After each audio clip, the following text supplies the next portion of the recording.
Kau pertanyaan salafi kau titipkan ke beliau. Nampaknya ada keluarga beliau Wahabi yang tanya. Mungkinlah berdebat di rumah mungkin kau. Makanya bawa ke rumah, bawa ke masjid. Ada isu tu. Isu tu Ibnu Taimiyah memunculkan. Menurut Ibnu Taimiyah, kalau niat kita ke Madinah ziarah ke kubur Nabi, tak boleh. Karena yang dibolehkan itu cuma niat ke Madinah tu berziarah ke Masjid Nabi. Itu menurut Wahabi, menurut Salafi. Karena ada hadis Nabi kata Rasulullah, "Lashtad rihal illa fi salasatil masajid." Hadisnya sahih.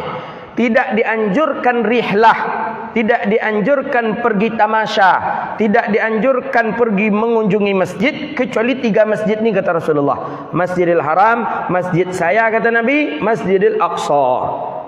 Jadi menurut Wahabi, kalau niat kita ke Madinah pergi ziarah ke makam Nabi, maka kita berdosa. Karena menyalahi hadis Rasulullah. Jadi kemana? Niatlah ke Madinah tu untuk menziarahi masjid Nabi saja, bukan untuk menziarahi kubur. Padahal Imam Nawawi jelas itu. Imam Nawawi, kata Imam Nawawi apa?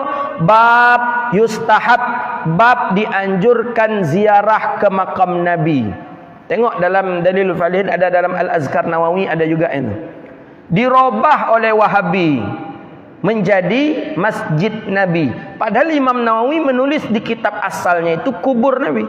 Jadi Imam Nawawi lebih sepakat mengatakan bahawa ziarah ke Madinah bukan ziarah ke Masjid Nabi, tapi ziarah ke kubur Nabi. Begitu. Mana dalil? Nabi mengatakan man zara qabri wajabat lahu syafaati. Hadis pertama. Hadis yang kedua, man zara inda mauti faka'annahu zara inda hayati. Siapa yang menziarahi ketika aku meninggal dunia, maka dia sama menziarahi ketika aku hidup. Mana lagi? Hadisnya sahih. Awal nazila Isa minas sama, awal turunnya Nabi Isa daripada langit, zara qabri kata Nabi, dia menziarahi kuburku kata Rasulullah.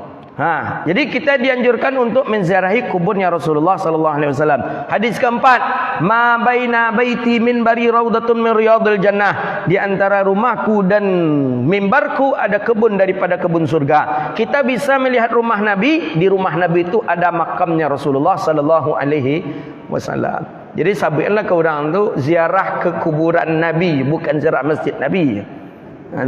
Jadi Ibnu Taimiyah ditolak oleh ulama. Termasuk Syekhuna Said Mamduh punya kitab namanya Rafa'ul Manarah fi Ahadisit Tawassul wa Ziyarah. Itu ditolak. Kenapa? Ibnu Taimiyah agak keliru. Kenapa keliru Ibnu Taimiyah? Ibnu Taimiyah melarang orang ziarah kubur, tapi yang dipakai dalil hadis masjid. Jadi nak connect ni ya. Mestinya Ibnu Taimiyah melarang orang untuk ziarah ke kubur Nabi ini, ya pakai pula hadis tentang ziarah, larangan ziarah kubur. Jangan dipakai larangan berziarah ke masjid. Ini orang ziarah kubur, yang dipakai hadis larangan ziarah ke masjid. Jadi tak connect nih. Gitu. Jadi menurut Wahabi ini, ziarah ke Madinah itu ziarah ke masjid Nabi, bukan ziarah ke kubur. Kalau ziarah ke kubur tak boleh. Niat ziarah ke kuburan tak boleh. Karena Nabi cuma mengatakan boleh ziarah itu cuma kepada 3 tempat saja. Masjidil Nabi, Masjidil Aqsa, Masjidil Haram. Tapi ziarah Nabi ini kan ziarah masjid. Yang dilarang ziarah kubur. Mana bisa? Tak pas dia, dalilnya jelas dia. Jadi makanya dalam mazhabnya Imam Maliki, ba'dal Malikiyah mengatakan rukun daripada rukun, syarat daripada syarat sahnya haji, bahawa mesti harus berziarah ke Madinah. Jadi dalam mazhab Maliki, kalau orang haji belum ke Madinah, belum sah hajinya. Mengapa dia ke Madinah? Ziarah ke makam Nabi, bukan ziarah ke masjid Nabi. Begitu dalam kitab-kitab fikih mazhabnya Imam Maliki. Begitu dia, Pak. Ziarah ini definisinya dalam bahasa Indonesia. Ziarah mengunjungi. Orang yang hidup atau orang yang meninggal dunia ziarah. Ziarah ke sampai sana. Cuman di Indonesia ziarah ini lebih banyak kepada orang yang sudah meninggal dunia. Padahal mengunjungi orang yang hidup pun ziarah. Ziarah. Ambo ziarah lu ke rumah si anu. Saya nuti duit lainnya ni.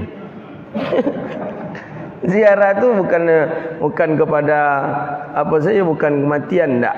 Ziarah juga identik kepada orang yang hidup. Cuma orang kita lebih banyak memakaikan orang yang meninggal. Hadza wabillahi at-taufiq wallahu a'lam bishawab. Jadi pertanyaan-pertanyaan model itu tancak tu. Jadi terpancing kita untuk menyawetnya kan. Bila dapat bahan bukan tan pulang. Tancak itu memang pertanyaan mereka memang seperti itu tu. Jadi mereka ziarah kubur tu tak ada. Ziarah ke masjid Nabi yang ada katanya. Padahal jelas yang ziarah kubur tu dianjurkan Nabi, ziarah ke masjid Nabi juga ada. Buktinya Imam Nawawi jelas dalam itu tu menjelaskan Imam Nawawi bahawa disunahkan ziarah kubur Nabi, bukan ziarah masjid Nabi, kata Imam Nawawi. Imam Nawawi mujtahid fatwa itu dalam mazhab Syafi'i. Kalau ada saja khilaf di antara ulama mazhab Syafi'i, pendapat Imam Nawawi lebih didahulukan. Imam Nawawi menjelaskan bolehnya untuk berziarah ke makam Nabi dan justru itu dianjurkan. Begitu dia.